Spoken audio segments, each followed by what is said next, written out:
How to contact Meta, Facebook Live Chat, and support. Now, in this video, I'll show you a quick guide for you to be able to communicate to one of their live chat supports on Meta Facebook.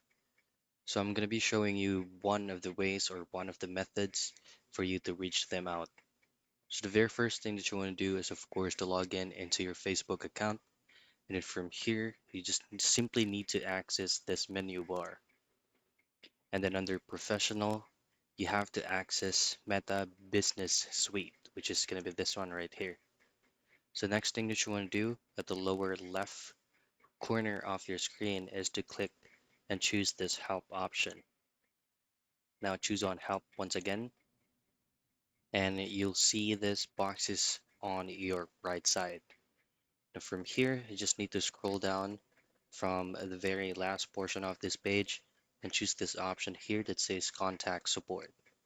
So from here, you just need to be patient because all of the methods that you'll have or you will do on coordinating with their support will lead you at first on automated replies.